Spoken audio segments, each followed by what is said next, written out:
Projeto Memória Oral Itaú Unibanco, entrevista de Jaime Garfinkel, entrevistado por Fernanda Prado e Luiz Gustavo Lima, São Paulo, 20 de junho de 2011.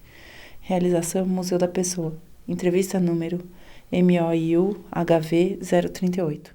Então eu queria começar primeiro agradecendo a sua presença aqui no museu para essa entrevista e pedir para o senhor falar para a gente o seu nome completo, o local e a data do seu nascimento. Jaime Brasil Garfinkel, nasci em São Paulo em 1 de 11 de 46. Certo. E qual que é o nome dos seus pais? Abraão e Rosa. E qual que era a atividade deles? O que eles faziam? Meu pai era segurador, né, toda a vida. Começou como securitário, mas acabou segurador, ainda bem. E a minha mãe fez química na USP, mas depois teve os filhos e nunca foi profissional de química. E você sabe qual que é a origem da sua família? De onde veio a família do seu pai? Meu avô veio da Ucrânia em 1921 para o Brasil. Esse é o avô paterno. O avô materno, quer dizer, a família da minha mãe, veio da Romênia em 1933. E você sabe quais foram as condições do porquê que eles vieram? Como é que era a vida deles na chegada aqui no Brasil? Meu avô paterno veio porque ele perdeu tudo, né, que tinha quando houve a Revolução Russa, em 14, 16, né? E ele tinha, naquela época, ele tinha numa pequena cidade chamada Mogliev Podolsk, que me contaram, né, que hoje nem existe mais. E ele tinha uma frota, ele era um empresário de água. Ele carregava carruagens de água, acho que de um rio para a cidade. E aí, quando ele perdeu, porque virou comunismo e tal, ele viu que não tinha mais o que fazer lá. Tentou ir para os Estados Unidos, chegou a ir para os Estados Unidos e foi devolvido porque não tinha na cota de imigração. Ele acabou ficando retido naquela ilha que tem, Ilha dos Imigrantes em Nova York, que chama Ellis Island. E ele tinha 2 irmãos em Nova York que não podiam, acho que, recebê-lo porque não deviam ter documentos. Então ele voltou para a Rússia e da Rússia ele veio para o Brasil porque tinha um parente no Brasil. Isso o meu avô, o pai do meu pai. Já os pais da minha mãe vieram para cá porque um irmão da minha mãe, aos 15 anos, uns 4 anos antes disso, ele quis ir para a América do Sul. E eles deixaram, um menino, imagina, dos 15 anos, em 1929, um menino sozinho, aos 15 anos, emigrar da Romênia para a América do Sul sozinho. E daí ele escrevia para os pais, ele chorava, tinha saudade, e também a situação da Europa estava em deterioração, estava vindo a Segunda Guerra Mundial, se antevia um perigo, né? E eles eram judeus, e ainda bem que vieram. E o senhor sabe como seus pais se conheceram em todo esse contexto de imigração? Se eles foram morar perto, por coincidência? Teve umas coincidências. Eu sei que minha mãe veio no mesmo navio que um primo do meu pai. Isso em 33. Por outro lado, meu pai ficou amigo do irmão dela. E por ser amigo do meu tio, ele acabou conhecendo minha mãe e aí acabaram namorando. Certo. E agora falando da sua infância, o senhor tem irmãos? Eu tenho uma irmã, que é quase 4 anos mais velha que eu, que é advogada, mas também não exerce. E como é que era a sua casa da infância? Onde é que vocês moravam? A gente morava no Pacaembu, quase divisa com as Perdizes, na rua Traipu. Meu irmão morou até lá, até uns 2 anos atrás. E eu fui criado lá naquele bairro, a gente era feliz e não sabia, né? Podia brincar na rua e tal. E eu estudei no Colégio Batista Brasileiro, que até acabei de almoçar lá em frente agora, que era um colégio perto de casa. E do que você gostava de brincar? Como é que era o espaço da casa? Eu gostava muito de bicicleta, jogar futebol. Eu tinha uma cachorrinha, a Negrinha, que foi minha grande companheira. Uma cachorrinha que viveu, não soube de cachorro que viveu mais tempo que ela. Viveu mais de 23 anos. E ela então fazia muita companhia para mim, porque onde eu morava só tinha menina. Naquele tempo eu estava mais, até acho que eu já falei isso em outra ocasião, Eu tinha mais menina do que menino na minha rua. E naquela época eu preferia mais menino, sabe que coisa, como mudou. E aí eu tinha a negrinha, brincava de futebol com ela. Eu sempre fui um menino estudioso, estudava bastante. Então eu interrompia, minha rotina diária era brincar, depois estudar, depois brincar e estudar. Então eu tinha uma companheira que estava sempre disponível para isso. E eu acho que foi... também eu estudava bastante, porque minha mãe me ensinou, né? Começou com a história de ensinar inglês, piano, harmônica, Yiddish, porque tinha que se preparar para o bar mitzvah, porque nós não éramos religiosos, mas tinha essa questão da tradição. Então eu estudei bastante. E como é que foi para você estudar no Colégio Batista Brasileiro com toda a parte dos costumes judaicos em casa? Ou aprender o Yiddish e depois ir para aula? Não, você sabe que foi... Meus pais sempre foram muito liberais, né? E nunca foram religiosos, nunca me levaram a uma sinagoga até. Eram realmente completamente distantes da religião. E como liberais que eram, quando a escola... Naquele tempo você ia na escola porque era perto, né? Não tinha carro para se levar ninguém para a escola longe. Então, infelizmente eu até acho que foi uma boa escola. Minha irmã fez Batista, primos fizeram. E foi muito bom, porque me deu um ensinamento sobre a Bíblia, que nós tínhamos que estudar a religião, sob o ângulo do Novo Testamento. Mas me deu uma visão muito ampla, que eu achei que foi muito útil para mim. E não teve nenhum aspecto. Me deu até uma visão crítica da vida, né? Da religião. Eu era meio outsider, então eu tinha uma visão crítica. E além de aprender, eu aprendi a olhar as coisas com uma certa capacidade crítica. Né? E qual que é a sua primeira lembrança sua nessa escola? Você se lembra de ir para a escola? Me lembro. A minha primeira lembrança foi o primeiro dia no jardim de infância e o menino me tomou, eu tinha que, acho que até hoje é assim, né? Tinha uma esteira para a gente deitar e dormir lá, acho que um pouquinho depois do almoço. E o menino me tomou a minha esteira. E eu lembro eu chorando, eu não estava acostumado, eu não brincava com outras crianças da mesma idade. Então eu me lembro do que foi traumático para mim o moleque tirar a minha esteira. Como é que foi evoluindo assim as suas lembranças da escola? Teve algum professor que te marcou durante esse primeiro momento escolar, assim, até oitava série? Teve uma história bonita. A minha professora de pré-primário, a professora Joanita, ela era muito bonita, né?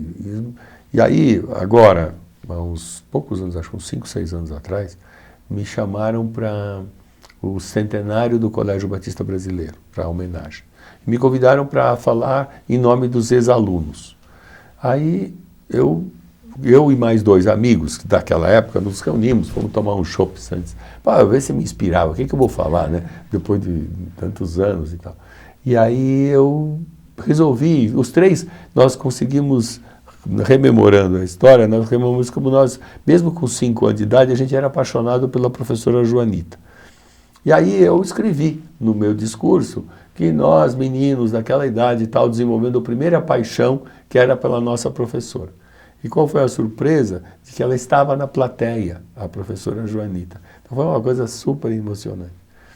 Então, guardo essa memória, guardo a memória da professora Linda do primeiro ano, do primeiro dia do primeiro ano primário, que eu sentei no fundo e, sei lá, eu conversei com o menino, isso era 7 horas da manhã do primeiro dia.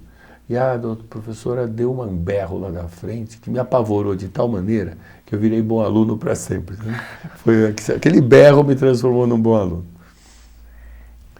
E o senhor estudou nessa escola até o final? Eu fiz até o final do ginásio. Então depois eu fui para o Mackenzie, fiz para fazer o colegial no Mackenzie. E teve alguma dificuldade, tanto no caminho até a escola ou das matérias? Não, eu era sempre bom aluno, né? Então sempre fui um dos primeiros de classe. E quando eu fui para o Mackenzie, eu até me lembro que no final do primeiro ano do colegial eu chorei, porque achei, imagina, né? Eu já tinha 15 anos. E eu dizendo, mas eu não vou entrar no vestibular de jeito nenhum, porque eu não estou aprendendo nada. Realmente tinha uns professores péssimos naquele ano. E eu não sabia que depois você repreendia tudo no cursinho, né? Fazer cursinho. Mas, então, me marcou que foi um colégio bom, o Batista, na época. E falando assim de colegial, se preparar para o vestibular, eu queria saber antes se você chegou a acompanhar seu pai no trabalho, se se vocês conversavam. Tenho uma memória grande em relação ao meu pai, que é que ele tinha o costume de conversar. Ele falava muito na mesa. Aliás, naquele tempo os pais ele almoçava em casa e jantava em casa, né? A cidade era menor. E meu pai tinha o costume de contar toda a história do dia dele. Então a gente vivia o trabalho dele como se fosse uma novela. Nós participávamos, eu, minha irmã e minha mãe. E isso foi muito bom, porque eu aprendi coisas na mesa de refeição que depois me foram muito úteis quando eu fui trabalhar, né? Porque eu fazia relações, meu pai agiu de uma determinada maneira, numa coisa semelhante, e eu apliquei. Me lembro de fatos muito concretos em que eu apliquei o que eu tinha visto na mesa. Então foi muito bom. Eu até estimulo os jovens lá na companhia. Quando eu falo, olha, falem das suas histórias para suas namoradas, para suas mulheres, para seus filhos, porque isso é conhecimento puro, né? É a tua vida que você está reproduzindo para as pessoas ouvirem. E fora que gera algum assunto que não seja banal na hora da refeição, né? E como é que foi a escolha da profissão, já nesse período de colegial? A escolha foi... Eu escolhi a faculdade errada, porque naquele tempo, como minha mãe tinha feito a Politécnica, naquele tempo, quando ela fez em Química, Politécnica da USP. Então eu parece que de pequenininho eu sempre ouvi essa história de fazer a Politécnica e tal. Então o resultado, parece que, minha irmã fez advocacia, medicina não me atraía, então era óbvio que eu ia ser engenheiro. E fui para a Poli sem saber o que eu ia aprender lá. E não gostei. Mas depois eu já estava no terceiro ano, queria sair, eu falei, vou desistir. Meus pais falaram, não, você já está no terceiro ano, tira o diploma e tal. E depois eu fui fazer administração na Getúlio Vargas. Então, quando eu saí da Poli, eu fui trabalhar um tempo como engenheiro civil, porque eu me formei como engenheiro civil, mas não gostei. E aí eu queria trabalhar num negócio com gravata, porque é um negócio meio de escritório. E o trabalho de engenharia civil não me atraía. E acabei trabalhando em seguros. Não porque meu pai quisesse, porque ele era diretor de uma companhia de seguros naquela época, ele não tinha uma companhia. E ele achava até que era uma fria, que era um ramo marginal. Realmente o seguro começou a melhorar como indústria a partir daqueles anos. Foi uma sorte minha entrar na indústria naquele tempo. Então, eu entrei numa seguradora, concorrente daquela onde meu pai trabalhava, pertencia a um banco, que era uma companhia do Banco Comércio e Indústria, Comindi, que acabou. E aí, durante um ano eu fiquei lá. Neste ano, eu frequentava os mesmos ambientes que meu pai, mais ou menos, só que ele era um diretor, eu era um gerente, mas concorrentes, mas a gente se falava em casa, aí voltava para almoçar em casa, ou jantar com meu pai e minha mãe, dizia, por que a gente não faz uma companhia de seguros pequena, nossa, de profissionais? E aí surgiu o estímulo para ele sair de onde ele estava e comprar o controle de uma companhia de seguros que era pequenininha, quebrada tal, mas que foi a semente da Porto Seguro. Então, antes da gente entrar de cabeça assim, na parte da Porto Seguro, eu queria retomar assim, e perguntar quais foram as suas experiências nesse trabalho, nesse seu primeiro emprego enquanto engenheiro civil? Como é que foi a mudança para daí então trabalhar no banco? Como engenheiro civil, eu peguei um estágio na obra da Mercedes-Benz em Santo André. E era uma época que chovia muito e eu tinha um mestre de obras que era um cara que sabia tudo. E eu, quase me formando, ou já formado, ele tinha um prazer enorme, como todo mestre de obra, de humilhar aquele engenheiro recém-formado que não sabia nada. E era um fato, né? O que eu estava fazendo ali? Então era extremamente desagradável dizer que eu não sou útil, esse cara sabe muito mais, o que eu estou fazendo aqui? Então Então foi uma coisa. Depois, nessa época, num desses dias, eu tinha que usar bota, né? Porque você ficava na água, no barro e tal. E um dia eu pisei num prego que me entrou pelo pé. E aí foi horrível tirar o prego com a bota do pé, foi um negócio muito difícil. E depois tive que tomar a injeção contra a antitetânica da barriga, um negócio horrível. Eu falei, não, esse negócio não é para mim e tal. Aí consegui uma transferência para o escritório da construtora. Mesmo assim, também me deram para, aliás, um prédio aqui perto, está aí até hoje, que era, eles tinham feito um prédio para uma incorporadora que tinha 369 apartamentos, eu nunca vou esquecer. E é entre a Cardeal Arco Verde e a Teodoro Sampaio, na rua Fradique Coutinho. E aí disseram, olha, temos que, a incorporadora não estava feliz com a obra, disse que tinha graves defeitos.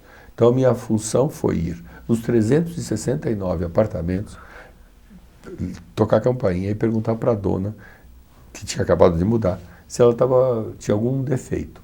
Lógico que eu consegui multiplicar 369 vezes N o número de defeitos que eu trouxe, né? Problemas que eu trouxe.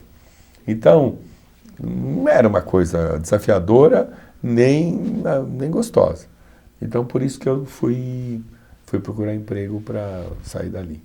E como é que foi esse processo de procurar emprego e começar o trabalho no banco? Foi uma coisa muito, muito interessante. Quando eu fui procurar emprego, eu achando, bom, eu sou da Poli, né? Eu vou conseguir um emprego. E peguei uma oferta, assim, num anúncio de jornal, eu vi lá, Rua Barão de Itapetininga, número tal, procura-se engenheiros e tal. Vou lá, me lembro que eu tinha um blazer que eu achava maravilhoso, me vesti com o blazer tal, gravata, e lá fui eu. Quando chego lá, era uma agência de empregos, eu não sabia. Chego lá, assim, numa sala umas 3 vezes maior que essa, lotada de gente. E eu pensando que imagina eu, já da Poli e tal, vou ser atendido com um tapete vermelho. E eu peguei uma ficha e disse, olha, o senhor fica esperando aí que já vai ser chamado. E eu saí e fui embora. Eu não fiquei lá. Não, esse negócio aqui não é para mim. Então, e aí foi bom, porque foi um aprendizado, assim, olha, o que é duro você procurar emprego. Né? Foi uma dose única. Depois, por sorte, logo apareceu um anúncio específico de uma companhia de seguros e eu fui parar no Comin. E teve alguma coisa sua ou familiar que te fez ir para esse banco e começar a trabalhar com seguros? Não, foi realmente uma sorte, um anúncio que apareceu e talvez nós entramos em 3 engenheiros naquela ocasião. Eu não sei se eu era o melhor, mas talvez pegaram, porque meu pai tinha um nome já, meu pai era um cara meio conhecido, bem conhecido no mercado. Então acho que talvez eu tenha tido uma ajuda pelo prestígio do nome do meu pai. E entrei lá, eles estavam formando a companhia, estava do início. Então foi muito bom, aí sim, era agradável, tinha coisas para fazer novas. E quais eram suas atividades? Como foi esse seu dia a dia no banco? Eu comecei como estagiário, né? Então nós ficamos durante 3 meses do lado da sala do superintendente, que era o chefão da companhia, estudando seguros. Então era divertido e chato ao mesmo tempo, o dia inteiro ficar estudando tarifas de seguros e tal.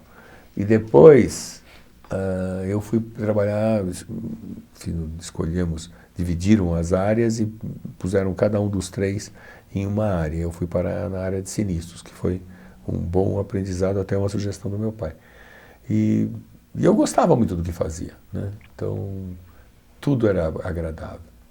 Eu me lembro desse tempo como um tempo que poderia também, até eu não pensava em um dia, essa ideia de ter uma companhia própria tal, surgiu naquela época. Mas mesmo depois que meu pai comprou a companhia, durante uns 10, 15 dias, eu não pensava em ir trabalhar com ele. Porque eu achava que eu ia fazer carreira naquele banco, sorte que eu saí, né, que o banco quebrou. Mas eu gostava de ir lá.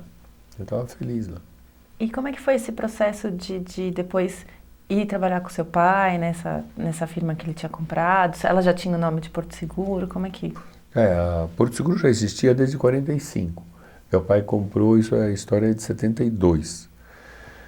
E eu comecei a trabalhar em seguros em 71. Exatamente, eu fiquei 1 ano nessa companhia do Banco Comércio e Indústria. E quando meu pai comprou, que foi mais ou menos em maio, alguns dias depois, sei lá, uns 10 dias depois, o meu chefe me disse, bom, quando é que você vai trabalhar com seu pai? E eu senti que aquilo era, realmente era incoerente. Meu pai ter acabado de comprar a companhia, o mercado todo saber, e eu estar lá. Mas eu e meu pai tínhamos uma... Eu adorava, eu era assim, fascinado, meu pai era um mito para mim. Mas eu tinha um certo receio de brigar com ele. As brigas de família, nós tínhamos na história da família várias brigas de problema do lado da minha mãe, por causa de empresa. Mas aí eu fui trabalhar com ele e foi uma relação assim, muito boa. Esses 6 anos que ele viveu enquanto trabalhamos juntos, porque ele morreu em 78. E foi legal, eu vivi bem, eu, respeitando a hierarquia, ele mandava, eu obedecia, mas foi prazeroso. E como é que foi esse primeiro momento de Porto Seguro com vocês trabalhando? Quais eram suas atividades? Como é que era o dia a dia nessa empresa? Como que ela foi se reestruturando? Olha, ele teve sorte que quando comprou a Porto Seguro, ela tinha um problema financeiro, ela tinha um problema de mercado, mas ela tinha uma boa estrutura. Então ela estava bem organizada, estava tudo impressos em ordem. Naquele tempo não tinha, digamos que seria como se hoje tivesse sistemas. Os sistemas dela eram muito bons, muito modernos. Não havia sistemas, era tudo feito à mão. Então, o que foi bom foi que a companhia deu uma explosão de crescimento, em função do prestígio que meu pai tinha com os corretores. E nós, então, vivemos emoções enormes, porque ao mesmo tempo que ela cresceu, ela enfrentou problemas que o mercado era um mercado complicado. Então você tinha problemas estruturais ilegais que tinham que ser enfrentados por uma nova companhia, uma companhia que estava saindo de prejuízos, e foram complicados. Mas fomos vencendo aquilo, né? Imagina uma companhia que em 72 nós éramos a 44ª do mercado. Aí, em 77, um ano antes dele morrer, ela já era a 10ª. Então, ela deu um crescimento maravilhoso. Então, foi um tempo muito bonito. Foi um privilégio ter vivido aquilo. Né? E como é que funcionava a relação entre a seguradora e os que comercializam os seguros ou os segurados, tudo meio em papel? Como é que funcionava esse sistema? Naquela época, mais do que hoje, o corretor de seguros era a pessoa mais importante na relação. Porque até como ainda é assim, mas naquele tempo ainda mais, o corretor detém os clientes. Ele é que traz os clientes para a seguradora. Então, se você tivesse um dissabor com algum corretor, você não perdia um cliente, você perdia 200, 300, 1000 clientes que ele tinha. Então, eles sabiam o poder que tinham, né? Como sabem até hoje, mas isso, como pulverizou muito o número de corretores, esse poder ficou menor hoje do que era antes, porque antes eram poucos corretores. Então, a produção era muito concentrada em poucas pessoas. Então, nós nos esmerávamos em atender bem os corretores. E eu acabei ficando um expert nisso, né? Porque até hoje meu trabalho é sempre dar prioridade total para os desejos dos corretores. E nessa época foi uma coisa bonita, né? Porque eles prestigiaram um profissional que não era dono de uma companhia, que tinha acabado de assumir uma companhia, e com o prestígio deles, eles ajudaram a viabilizar essa companhia. Então foi uma coisa sabe, dar as mãos, confiança, dar força para alguém. Por isso que a companhia, eu até hoje tenho muito reconhecimento pela figura dos corretores para nós, né? E você comentou do ano de 78, como é que foi esse ano para você, com a perda do seu pai, a companhia? Foi esse ano que você assumiu? Eu era assistente da diretoria, tinha acabado de assumir a diretoria porque um diretor tinha saído, então não tinha sentido eu ser assistente. Eu nem queria ser diretor naquela época. E aí meu pai subitamente ficou doente, isso em no final de maio de 78, ele era relativamente novo, hoje eu tenho mais idade do que ele tinha 63 na época, hoje eu tenho 64. Então, eu vejo como ele era novo. E ele aí, de uma tarde, me disse, olha, eu não estou muito bem, você não quer ir comigo, eu vou no médico, você quer dirigir o carro? E daquele dia, que foi dia 23 de maio de 78, até o dia 26 de junho, e nós entramos juntos no hospital, perguntaram quem é que era o doente, para vocês terem uma ideia que ele estava ótimo. E no dia 26 de junho ele faleceu, 27 de junho ele faleceu. Então, dali para frente, a minha mãe veio para a companhia, para a gente mostrar para os corretores que nós íamos lutar pela continuidade do sonho do meu pai. E eu fiquei, lógico que na posição do sucessor informal, né? Eu virei vice-presidente, minha mãe como presidente. Tinha já diretoria, então tinha uma estrutura bem organizada. E aí foi a enfrentar isso. Então o ano de 78 foi o ano mais complicado da minha vida, né? Então, nós tínhamos tido também um problema ainda, meu pai estava bem, isso foi em abril, houve uma mudança de regra de jogo da carteira de DPVAT. Então, mudaram a regra do jogo e essa carteira que representava 25% do nosso faturamento, de repente, retroativamente, o governo definiu que ela não poderia representar mais do que 25% do nosso patrimônio líquido, que era muito menor do que os 25% sobre vendas, que era o que a gente tinha. Então, nós tivemos que devolver os prêmios que tínhamos arrecadado. Então, logo depois da morte do meu pai, nós entramos numa crise financeira, porque tivemos que devolver esses prêmios de uma carteira que era rentável. Então, aí começou uma crise financeira, que nós só conseguimos resolver lá para 82, 83. Levou uns 4 anos de um sufoco terrível. E durante esse período também vem assim, um período de implantações de novas tecnologias. Como é que a empresa foi lidando com isso, com a recuperação dessa crise e uma retomada? A partir final dos anos 70, né, é que entra... Naquela época já haviam birôs de informática que já davam o suporte para a empresa. Mas nós começamos a criar o próprio birô. Mas eu tinha comigo um companheiro que era uma pessoa, um engenheiro, esse engenheiro também da Poli, que é o Marco Antônio Vettori, e ele assumiu essa questão da informatização da companhia. Então ficou tudo na mão dele e ele tinha a carta branca para fazer o que quisesse e felizmente fez bem. E a companhia teve sempre uma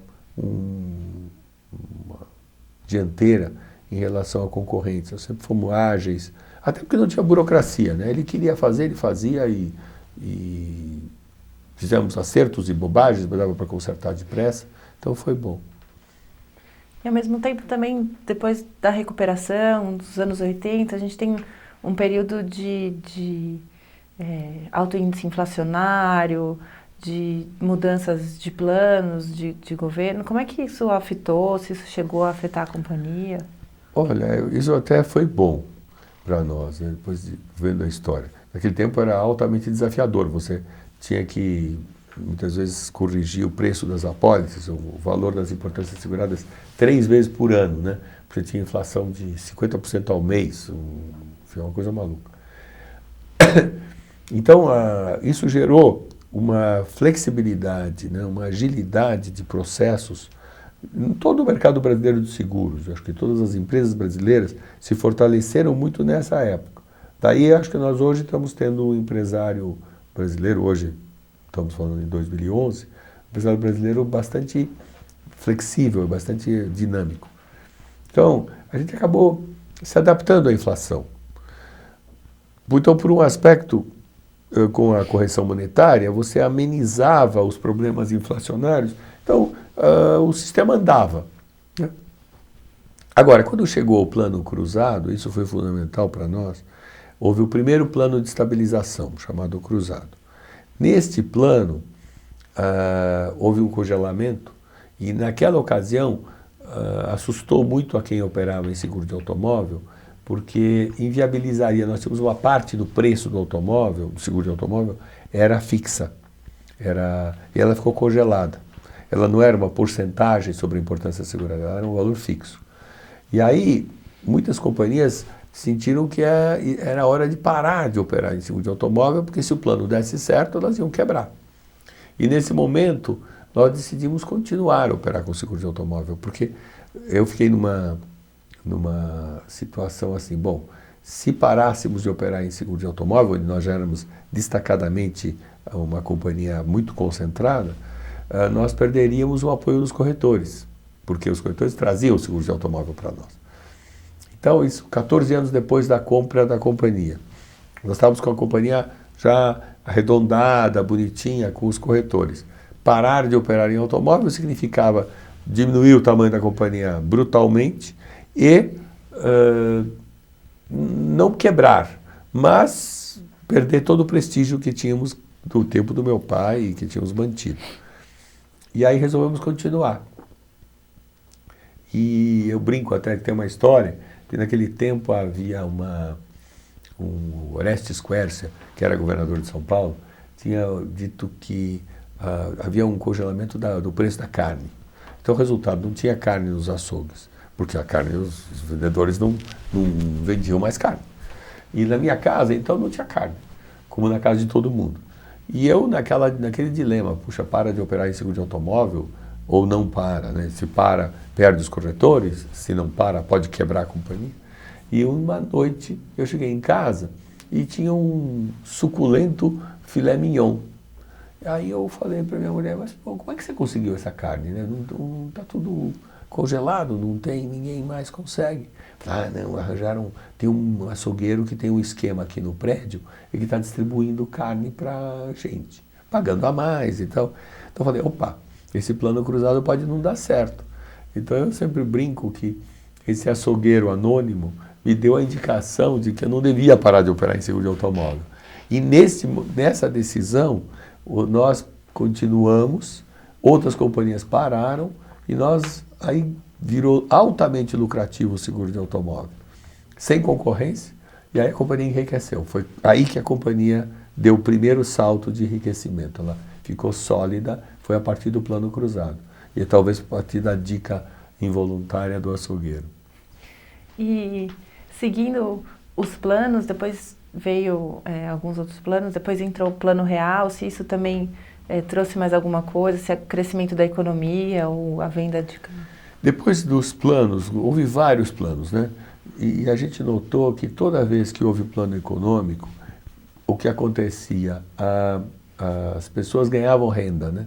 Acabando a inflação, a classe média e baixa começavam a ter mais ganho real. E aí a economia crescia, compravam mais carros, tinha mais renda, tinha mais consumo e era muito bom para nós. Então o Plano Real foi também um momento de crescimento, de enriquecimento da companhia. Então, em situação estável, para seguros é melhor. Porque aí, primeiro, as pessoas com uma situação econômica estável começam a se preocupar primeiro, né? Dizer, bom, agora compro o meu bem, eu não quero perdê-lo, então vou fazer seguro. Então, isso é benéfico para o seguro. E a Porto Seguro trabalha com carros, com imóveis? Nós vendemos, basicamente, começamos a crescer em cima do seguro de automóveis, que era onde o corretor, até hoje, recentemente ainda, ele é muito focado, mas fazemos seguro de vida, patrimonial, depois nós desenvolvemos produtos que o corretor possa vender para fidelizar o cliente, tipo consórcio de imóveis, temos consórcio de automóveis, financeira, cartão de crédito, então alarmes monitorados, porque também é uma forma de dizer, onde tem sinergia e que possa favorecer uma redução de risco e favorecer a venda para o corretor de seguros, nós entramos. E tendo começado lá atrás como operador e vendo a parte de sinistro, analisando toda essa parte, hoje se percebe alguma diferença de processo nessa área? Hoje percebo muita diferença, né? Antes, a limitação que a gente tinha era das nossas ideias, né? Então, eu queria fazer alguma coisa, bom, é uma questão de pôr no papel e fazer. Hoje, com o problema de tecnologia da informação, a minha geração, pelo menos, eu acho que nós vamos passar uns anos ainda assim, nós dependemos de sistemas que estão na mão de gente de tecnologia da informação, né? Então, o pessoal de sistemas é que hoje dá o diapasão de velocidade de se você pode criar um projeto ou não. Então, não é só ter a ideia, você tem que ter estrutura para suportar a ideia. Então, é o oposto. Quando eu entrei em seguro, você queria fazer uma companhia, você começava a aceitar os seguros, depois você emitia as apólices à máquina, né, de escrever, e tudo, depois contabilizava. Enfim, você tinha um prazo longo para essas coisas acontecerem. Hoje não, se você quer fazer uma seguradora, você tem que primeiro criar uma fábrica de informática, você tem o sistema para operar tudo isso, porque ninguém vai emitir uma apólice à mão, né? Então mudou esse conceito. Meu pai falava, que bom que é trabalhar em seguro, porque ao contrário de uma indústria, eu não preciso comprar máquina para depois produzir. Eu produzia e depois comprava a máquina de escrever. Né? Hoje não, é como uma indústria mesmo, você tem que ter estrutura firmada. Não, você pode até terceirizar, né? Mas você tem que ter a fábrica montada para depois fazer seguro.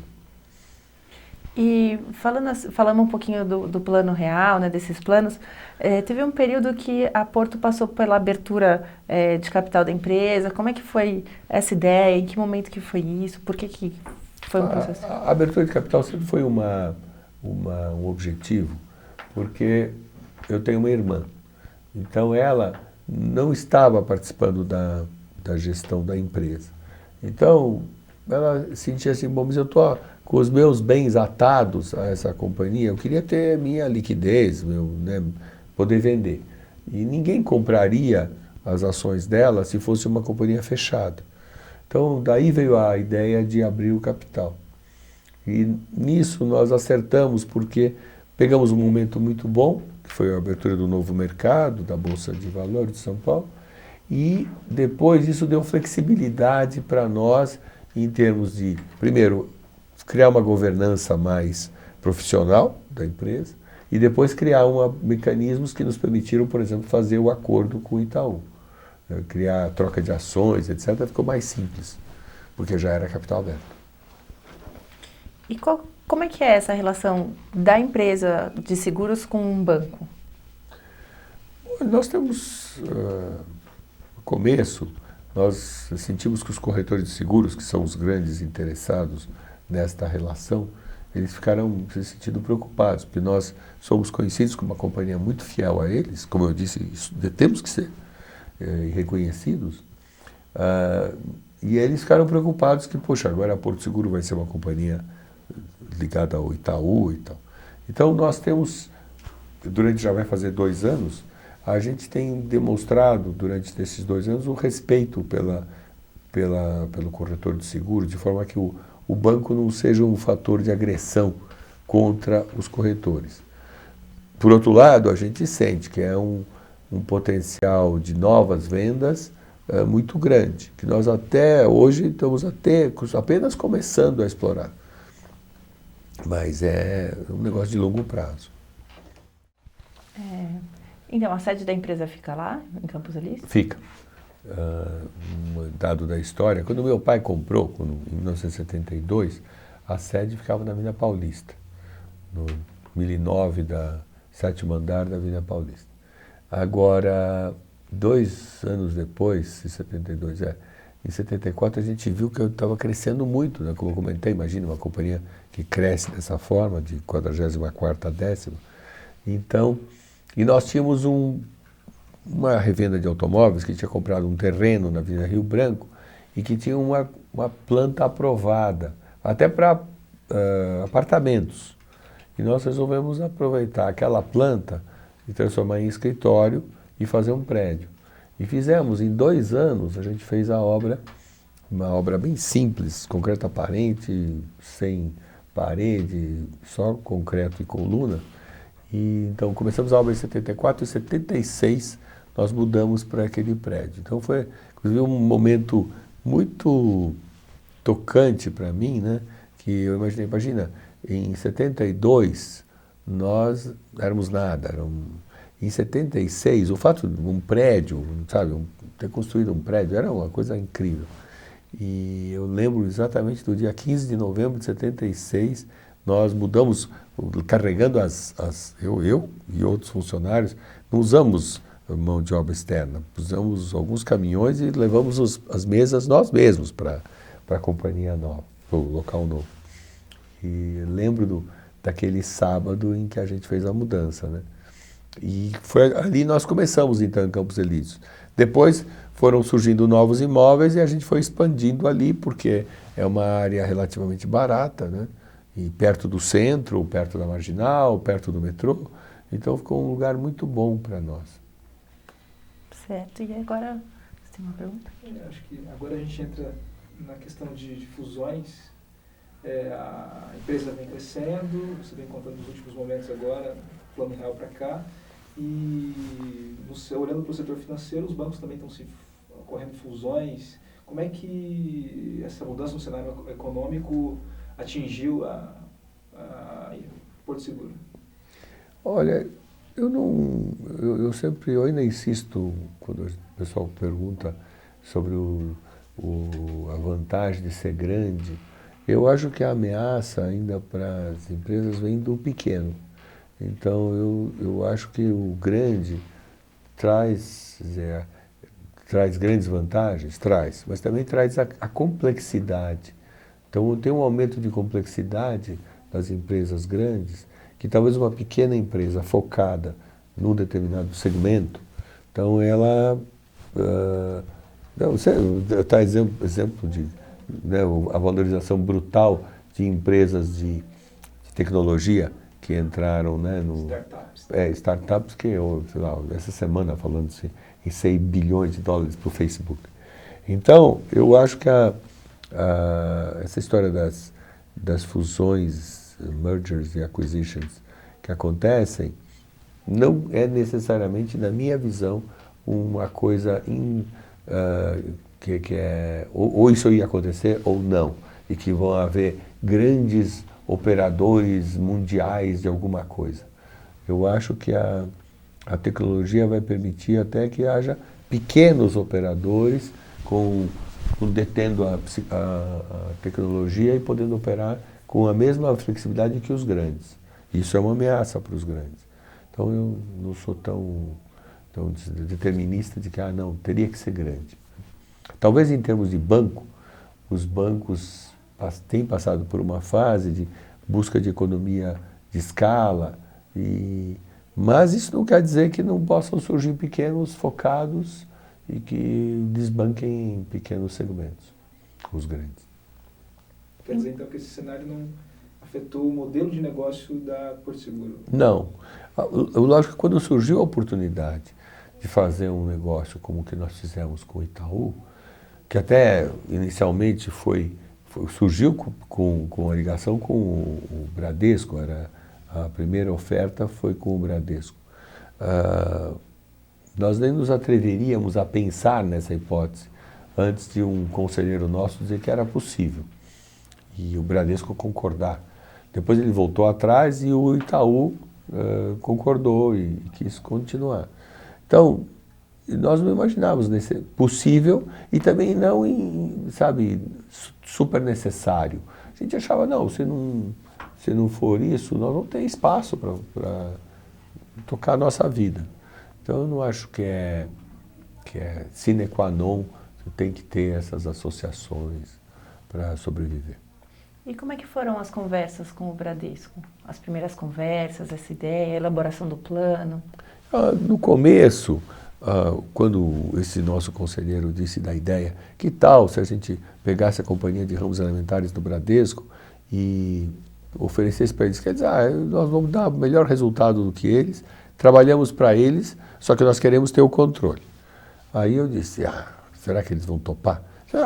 Deu aquela história, não namorei muita gente porque não perguntei se queria, então vamos perguntar, né? Aí ele foi lá, arranjou uma pessoa que fosse perguntar e eles toparam. Então, desde o começo, a conversa era essa. Olha, vocês passam a sua companhia de automóvel e ramos elementares em geral para nós administramos e damos um pedaço do grupo para vocês, mas nós queremos manter o controle. Isso foi dezembro de 2008. Lá para até maio de 2009, a coisa ia por esse caminho. Quando mudou a presidência do banco, que o presidente da seguradora virou presidente do banco, e aí mudou a estrutura embaixo, eles meio que voltaram atrás. E tanto é que aí o Itaú tinha nos procurado, porque esse assunto tinha vazado, e tinha manifestado esse interesse. E eu até na ocasião, quando o Itaú procurou pela primeira vez, eu disse, olha, não posso falar com vocês, porque nós não estamos vendendo, não estamos fazendo leilão, estou fazendo uma associação. E fica mal você fazer leilão para depois ser sócio da pessoa. Não dá. Então, se não der certo, a gente vai voltar a vocês. E foi assim. Até ficou mais vulnerável para nós, né? Porque nessa altura, ele agora já sabia que não tinha dado certo com o outro, ele já tinha uma força maior de negociação. Mas eles não usaram essa força. Eles disseram, tá, então você veio, vamos. E nós até reproduzimos exatamente o negócio que nós tínhamos proposto para o Bradesco. E eles acharam, lógico, adaptaram algumas coisas, a companhia ficou mais focada só em residência, não em todos os ramos elementares, o que ficou melhor para nós, porque nós nos outros ramos a gente não tinha tanta expertise, e aí foi viabilizado o negócio. E quais são os novos desafios dessa associação, Primeiro é aproveitar todo esse potencial do maior banco privado brasileiro de explorar seguros de ramos elementares, automóvel e residência. Então, tem muita coisa para fazer. Então, a gente vê assim, um sólido crescimento, não violento, mas ele tem sido sólido. Então, isso é uma coisa... Eu gosto das coisas assim, é como eu estou curando essa gripe, assim, devagar. Mas eu sei que devagar você fica curado mesmo. Se você toma uma injeção e fica bom no dia, daqui a 3 dias pode voltar. Né? Então nós estamos com uma linha muito firme de ir resolvendo problemas, porque não é fácil você fazer, por exemplo, uma rede de 4.500 agências e multiplica isso por um número de pessoas, essas pessoas se acostumarem com 3 novas marcas de seguros, porque a própria Itaú Auto e Residência é nova para eles. Então, 3 novas marcas que têm que ser acolhidas por eles, né, porque estão sendo vendidas por eles. Então, tem toda uma aceitação, que tem que passar por uma cultura, e os problemas não podem ser difíceis, porque senão você pode ter uma rejeição. Então, isso tudo está indo muito bem, né, devagar e crescendo. Eu vejo muita coisa pela frente. Eu não sou um grande planejador, você sabe, eu sou um fazedor. Então, veja só, eu intuo uma oportunidade. Então, eu intuí uma oportunidade, eu não fiz... logo depois que houve essa associação, um investidor, né, como empresa aberta, a gente toda hora tem que falar com os investidores. E um rapaz, sei lá, a tua idade, assim, eu tinha 30 anos, ele perguntou, mas que contas vocês fizeram para fazer essa associação com o Itaú? Não fizemos conta. Como não vai contar para mim que vocês não fizeram conta? Nós não fizemos conta. A gente intuiu assim, puxa, fazer um negócio com o Banco Itaú e ter o controle da operação, eu não vou fazer conta, isso vai ser bom no futuro. Entendeu? Não trouxe a valor presente, a receita futura, etc. Não fiz esse exercício, porque qualquer que fosse eu ia querer fazer o negócio. Então, né, eu não importava saber quanto valia. E nem passou pela nossa cabeça. Então eu acredito muito nisso. É óbvio que as condições são boas para se realizar muita coisa junto. Então deve ser bom. E será, né? Se a gente souber trabalhar. E como que a Porto Seguro lida com a questão da segmentação? Porque agora é uma empresa super grande, que abrange um monte de gente, vários tipos de serviços. Como é que ela trabalha com a segmentação?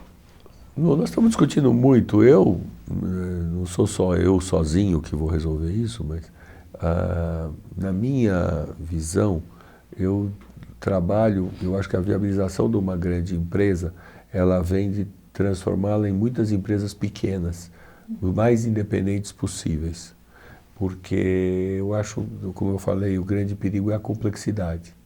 Então, eu defendo que a gente, e a gente está trabalhando um pouco nessa linha, quer dizer, de dar autonomia. Quer dizer, então, cada gestor, né, quanto mais independência tiver cada pessoa da linha, e lógico que o presidente da companhia de automóvel, o presidente da companhia de consórcio e o outro, terem bastante autonomia para viabilizar o negócio, senão eu acho que fica muito complexo. E também a Porto Seguro carrega uma marca cheia de valores, né? Uma cultura. Como é que são trabalhadas as propagandas ou comerciais? A gente tem uma centralização, quer dizer, a gente estimula a criação. Nossa linha é de que cada gestor é o seu homem de marketing, né? É o dono da sua empresa, ele tem a sensibilidade. Agora, isso passa por um departamento de marketing centralizado que dá o arredondamento daquilo que pode ser falado, daquilo que o banco, muitas vezes, por exemplo, envolve o banco, envolve o corretor. Isso tudo tem que ser respeitado, então tem que passar por um crivo final, né? Não quero que seja uma censura, mas em algum momento é. Porque você não pode, sei lá, por exemplo, não pode usar a marca do Banco Itaú sem, se não for dentro dos padrões que o banco quer. Então precisa passar por gente especializada que sabe qual é o padrão. Então, agora, por outro lado, a gente estimula que cada um faça do jeito que quiser, né? Ter criatividade maior possível. Porque não dá, né, para você tolher alguém e depois dizer, seja criativo. São duas coisas que não dá, né? E como é que foi formado o logo da Porto Seguro? Ela sempre teve esse? Teve modificações? Em 2007, a gente resolveu atualizar o logo. Ele tinha sido atualizado, a primeira atualização que eu participei, aliás, foram duas que eu participei. Quando nós compramos a companhia era toda em verde. E nós não gostávamos de verde, nem meu pai, nem eu. E aí nós queríamos azul. Então já transformamos todo o material de verde para azul. Depois era uma caravelinha muito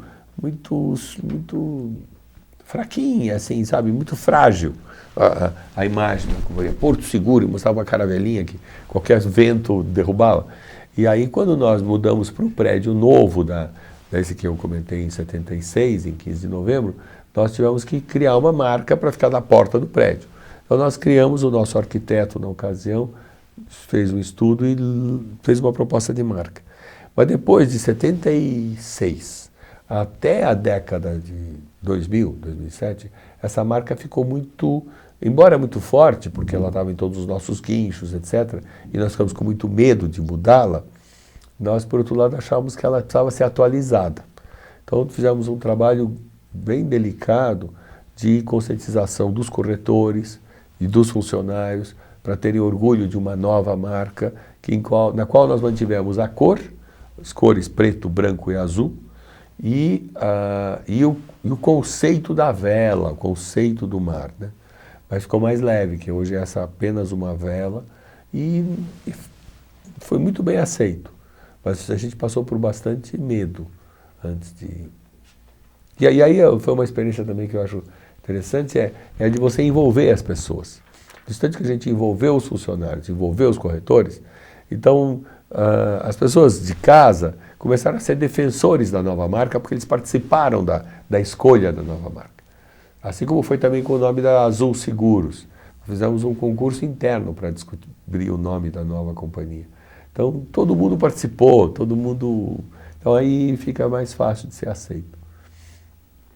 E já, assim, dando um tempo nas atividades da Porto Seguro, a gente viu que você também tem outras participações, que nem na FENSEC, no CNS. Qual que é a importância dessas participações? Como é que isso influencia o seu dia a dia? Qual que é? Eu acho que você não pode ser uma empresa forte numa indústria fraca. Então eu defendo que a gente tem que batalhar pela sua coletividade, né? Coletividade das seguradoras. Então é uma obrigação, eu acho, enfim, uma necessidade mesmo, de que alguém se preocupe com o fortalecimento da indústria, a defesa da indústria, que toda hora está sendo atacada. A indústria de seguros é muito facilmente vulnerável, e como de bancos também, né? As pessoas têm uma visão que elas querem um pouco esquecer a lógica econômica. Eu não, eu quero minha indenização. Bom, mas você não fez seguro, você não fez seguro para isso. Enfim, essa coisa tem muita força na imprensa, né? É uma coisa que eu noto, eu recebo clipping todo dia tem notícia muito forte na imprensa, muita repercussão, atacando o seguro-saúde. E o jornalista não quer nem saber das possíveis razões que as seguradoras têm. Ela sempre está ao lado do coitado do consumidor. Então nós temos que trabalhar para defender a indústria, senão ela é destruída, né? E a gente sabe também que a Porto Seguro tem a associação Crescer Sempre. Como é que foi a ideia da instituição, dessa associação? Como é que elas funcionam em parceria com... Começou em 91. Em 91 eu dizia, sei lá, comentava em casa que eu queria ter uma escola. Eu achava que o caminho do Brasil dependia da educação, isso todo mundo achava, e o que eu podia fazer a respeito. Então, eu descobri que não precisava ter a escola, e eu descobri que existiria a possibilidade de fazer uma parceria com escolas existentes. Então, criamos esse projeto de parceria com escolas estaduais. Eu morava naquele tempo no Morumbi, na travessa da Avenida Giovanni Gronchi. E aí, do lado de lá da avenida, era a Paraisópolis. Aí eu descobri essa escola e fui lá e falei, olha, eu queria ajudar a escola, né? E começamos a ajudar uma primeira escola. Depois começamos uma segunda, depois uma terceira, e isso virou a Associação Crescer Sempre, que depois aí criamos uma pré-escola, isso é totalmente paga por nós, um curso de ensino médio também totalmente pago por nós. Enfim, a gente está tentando, e aí temos até um novo desenho está sendo feito, para criar um projeto de educação que seja possível outras pessoas se inspirarem nele e desenvolverem a ajuda para a educação. Nós vamos resolver o problema da educação no Brasil, mas pelo menos estamos atuando naquela comunidade e estamos dando exemplo para outros usarem. E tudo isso com muita discrição. Não queremos fazer marketing disso aí. A gente acha que isso parece que seria demagógico e não é a ideia. A ideia é fazer, realmente se sentir responsável e fazer o que acha que é possível fazer. E qual que é a importância de trabalhos como esses, de ações sociais como essa? Olha, eu digo assim, ele foi melhor para mim do que para qualquer pessoa, porque eu conheci profundamente o que é a população brasileira de baixa renda, etc. Segundo, eu acho que até consegui uma certa segurança pessoal, porque acho que tem muita gente que gosta, enfim, aprecia o que a gente faz lá, então não nos agrediria em termos de segurança. E terceiro, que você tem a cada ano, para você ter uma ideia, todo ano, nós temos a formatura das crianças que saem da pré-escola e vão para o primeiro ano. Então, só a emoção daqueles, isso é desde 2000 e... já estamos, acho que desde 98. Então, nesses anos, 98 começou, então a primeira festinha foi 2001. Assim. Então, nesses últimos 10 anos, eu com certeza chorei em todos, de emoção, pelo ver aquelas 300 crianças cantando o hino do Brasil, o hino da Crescer Sempre, e aquelas famílias. Então, vocês, puxa vida, alguma coisa de bom a gente está fazendo aqui. Então, isso é muito gratificante. Quanto a gente tem certeza se isso tem o melhor benefício, eu te digo que não tem total, não. Então, nós discutimos até muito. Atualmente, essa semana, nós vamos ter quarta-feira uma reunião do Conselho da Crescer Sempre para discutir se, depois de várias reuniões de estudo, onde é que a gente vai levar o projeto, porque a gente acha que a gente tem um custo enorme e que a gente talvez tenha muito mais benefício se a gente talvez mudar algumas formas de atuar. Agora, de qualquer forma, a comunidade melhorou, né? Não sei se por força da nossa presença lá, mas a comunidade de Paraisópolis melhorou bastante. E agora, retomando assim as questões pessoais, o senhor falou que é casado, foi, como é que o senhor conheceu sua esposa, a mãe de seus filhos? Eu conheci a minha primeira mulher no trabalho, né? Sempre no trabalho, e a segunda também. Então, quando eu trabalhava na Porto Seguro, nós tínhamos meu pai tinha ações de uma concessionária. A concessionária estava em crise. Aí ele disse, olha, alguém precisa ir lá. Eu trouxe a notícia de que estava em crise. Ele falou, alguém tem que ir lá, quem é que vai? Eu. E eu não queria ir, eu queria ficar na Porto Seguro. Então eu concordei com ele que eu iria toda tarde lá na concessionária para ajudar na reestruturação. E nesse momento eu estava definindo que aí acabei namorando uma das pessoas de vendas da concessionária, que virou a mãe dos meus filhos. Depois, mais recentemente, a gente separou e eu também comecei a namorar uma secretária da diretoria da Porto Seguro, que foi minha colega durante 17 anos. A gente trabalhava na mesma sala e depois de 17 anos, quando eu saí daquela sala, que eu fui para o conselho de administração, eu saí da sala onde era dividida da sala dela por um vidro. A partir dali a gente começou a namorar. E agora a gente está junto. Certo. E aí você falou que tem dois filhos? Tenho 2 filhos, o Bruno e a Ana Luísa. O Bruno está com 33 e a Ana Luísa está com 30. Ela fez Direito e ele fez Administração.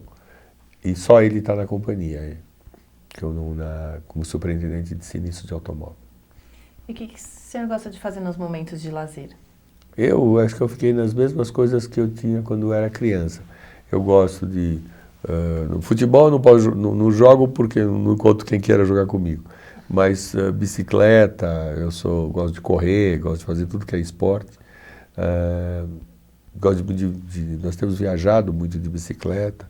Então eu faço de tudo, motocicleta. Então até essa semana estão dizendo, um amigo meu falou que eu sou maluco, mas antes de fazer eu já vou contar que eu pretendo fazer um curso para aprender a patinar. Então, eles dizem, você é louco, nessa altura vai patinar? Eu nunca patinei, agora é a hora, né? Um momento eu tenho que fazer, o momento que eu posso é agora. Então eu gosto de coisas novas. Certo. E qual que para você, como é que você define o negócio da seguradora? Assim, Nosso negócio para mim, é prestação de serviço e relacionamento. Então, o relacionamento com o corretor, relacionamento com o cliente, e nós somos uma grande prestadora de serviço, né? Isso a gente já se definiu assim antes de ter o acordo com o Itaú, porque nós achávamos que não dava para competir com os bancos. Se os bancos quiserem competir para valer contra as seguradoras, eles têm um poder enorme, né? Tanto de cativar os corretores quanto de vender pelas suas próprias agências. Agora, prestar serviço, essa coisa chatinha de se cuidar do detalhe, a gente conta que eles não vão ter interesse nisso. Então a gente fica nisso aí. Então nós somos prestadores de serviço. Então daí é o serviço à residência, é o serviço ao carro, é o serviço ao computador da pessoa. Então, tudo que envolver essa coisa que é desafiadora, dá muito trabalho, ela nos parece uma coisa que dá segurança para nós de que é um espaço onde a gente não vai ter muito concorrente. E qual foi o maior legado deixado pelo seu pai na Porto Seguro? Qual que era o sonho dele na época? Como é que foi para você estar lá todos esses anos? Olha, eu acho que o legado realmente foi o sonho dele, sabe? O sonho não foi o sonho de ter uma companhia, foi o sonho de fazer uma cultura, né? Baseada em oportunidade para as pessoas, da carreira. Meus pais sempre diziam, né? Isso minha mãe também falava, olha, vocês precisam fazer carreira. E a gente acha, eu acho que passei para os seguintes a mim, essa questão de que o compromisso das lideranças, das pessoas que têm influência e qualquer líder na companhia tem essa influência, o compromisso de fazer daquele lugar, daquele momento em que a pessoa está lá trabalhando, um momento de felicidade, um momento de estar presente ali, né? E foi esse o sonho do meu pai, né? Ele nunca pensou em ser mais rico ou de ser presidente para ser dono. Era para ter aquela possibilidade de realizar. E essa possibilidade de realizar, que todo mundo tem, né? Eu digo isso, você não precisa ser dono de uma companhia nem nada. Você pode, no teu trabalho, a cada dia, você tem uma possibilidade de realizar. E aí a companhia, o sonho da Porto Seguro é que isso seja percebido por todos, né? E foi uma das coisas que a gente fez nesse ano passado, foi workshops de troca de ideias sobre a filosofia da companhia com todo o pessoal novo que chegou. Então, nós tínhamos feito isso quando a companhia tinha 5.000 funcionários e agora está com 10.000 e pouco. Então, se agregou o pessoal do Itaú, que eram 1.200 pessoas. Então, nós estamos fazendo todo um trabalho de discutir a filosofia da companhia. Dizer assim, olha, a gente pensa dessa maneira. Então, para nós, por exemplo, o trabalho como carreira e não como ocupação. A gente não pode usar a sua função particular para vantagem pessoal. E outras frases que nos orientaram. Você concorda com isso? E se você não concorda, você acha que a gente está praticando isso ou não está praticando? No conceito de que se não estiver praticando, vamos rever isso, né? Então é o conceito de uma filosofia viva, né? Não ficar com o erro que as religiões praticaram de fixar um conceito num livro, que se chama de Bíblia, e depois querer que todo mundo obedeça aquilo, e não discuta e não pense. Então, ao contrário, nós queremos que seja uma companhia de gente que questiona, que pensa e que adere porque gosta, né? E aí esse é o sonho do meu pai.